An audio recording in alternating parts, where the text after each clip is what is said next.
Hello and welcome. My name is Philipp Halfmann and I'm the Director of Exercise and Sports Science at the IAAPH. I'm also the author of Advanced Concepts of Strength and Conditioning for Tennis.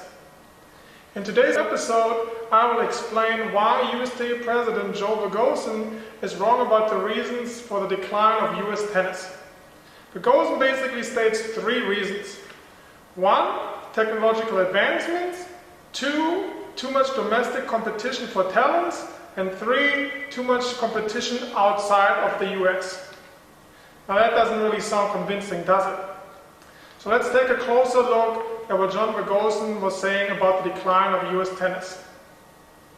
According to Jon Vegosen, who is chairman of the board and president of the USTA's mission is to promote and develop the growth of tennis with focusing on promoting and developing the growth of people through tennis. When asked about the explanation why there was a recent decline in the US dominance in tennis, while other countries, especially European countries, have caught up in recent years, his responses were basically like this.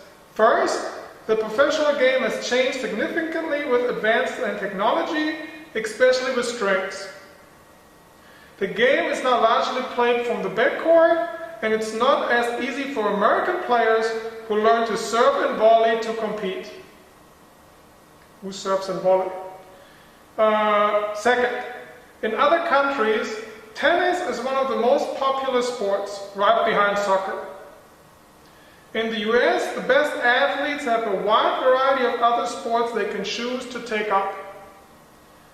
Since the fall of the Berlin Wall, the world has opened up in ways we never thought possible, and tennis has caught on like wildfire in countries that never used to exist. As Thomas Friedman has said, it has indeed been a flat world. Well, one could argue that Jon Vegosen's answers to the problem are inadequate because his conclusions are incorrect. So let's dissect his first answer in more detail. The professional game has changed significantly with advances in technology, especially with strings. True. The game is now largely played in the backcourt. True. He concludes, therefore, it is not as easy for American players who learn to serve and volley to complete. Wrong. Well, first of all, I don't even know who he's talking about. American players serve and volleying, he must be still thinking maybe about Pete Sampras, who was fairly successful in it. But doesn't style of play have to do with coaching, with meaning, your tennis coaches, what kind of strokes they actually taught you, meaning stroke production? Can you hit a slice? Can you hit a one-handed backhand? Are you comfortable volleying? Do you have a good serve? Do you have a decent second serve? Can you kick? Can you slice? All those things. Then how about fitness, mental toughness? All those things are variables that will determine how successful you're going to be on the tour. So it would have been a better approach to actually talk about how to improve the quality of USTA coaching or the overall program the USTA offers to its high-performance players. Now, the second reason, in other countries, tennis is one of the most popular sports right behind soccer. True, such as in Europe. In the US, the best athletes have a wide variety of other sports they can choose to take up. True. Conclusion, popularity of tennis is higher outside the US and competition with other sports is higher within the US, which implies that more and more people play tennis outside the US than inside the US. Well, the problem with that conclusion is that he's comparing apples with oranges. In America, we have about 300 million population, and 27 million out of that, basically play tennis on a regular basis. So we're talking about roughly 9% of the population in America is playing tennis on a regular basis. Now, if you take countries like Germany, for example, have a population of roughly 81 million, and we have about 5 million people overall playing tennis, out of which 1 million plays on a regular basis, then we are talking about 1.2% of the population. So, in other words, even if tennis only ranks 6th in the population in America, when it comes to quantity, meaning how many people are playing, it's still a very large amount of number compared to, let's say, with Germany, where tennis is ranked number 2 in popularity, but it's only 1.2% of the population actually playing the sport. And the third and final reason, since the fall of the Berlin Wall, the world has opened up in ways we never thought possible. True. Tennis has caught on like wildfire in countries that never used to exist. Maybe. Conclusion, more competition has led to a decline of US tennis. Well, competition in sports is usually a good thing because it helps people to excel. People have to work harder and they, go after each other, and that's how everybody involved gets better.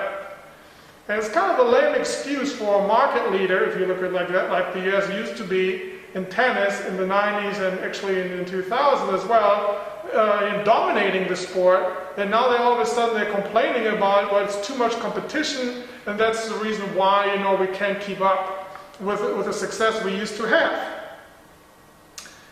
And in countries like Germany, where people are playing over the years, during the Becker and Graf era of the 90s, there were, tons of people playing, a lot of kids were playing, everybody wanted to be a Steffi Graf or Boris Becker.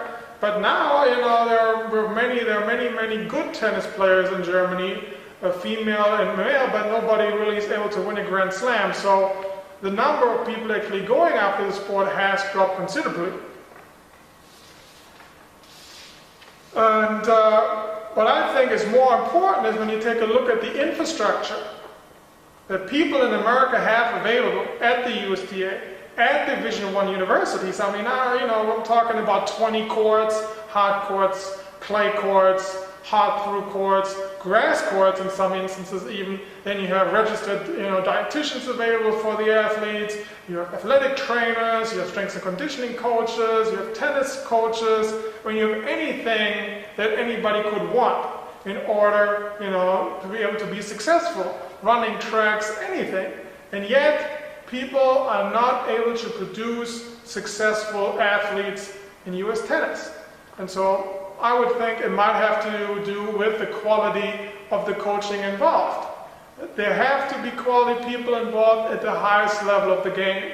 And I don't think that is really the case. Well, that's it again for today's episode. As usual, opinions differ. What's your point of view? Let us know below in the comment section. A brand new episode will be available next Sunday. So make sure you don't miss it and subscribe. In the meantime, I recommend you watch some of the previous episodes. You should really watch them all. If you like what you saw, tell your friends. I'm sure they will appreciate it. I'm Philipp Halfmann. Thank you for watching and auf Wiedersehen. Tennis Conditioning TV episodes are licensed under Creative Commons. You are welcome to link or embed these videos, forward them to others, and share these ideas with people you know. Brought to you by Advanced Concepts of Strength and Conditioning for Tennis. Available at tennisconditioningbook.com. Music by Dan O at danosongs.com.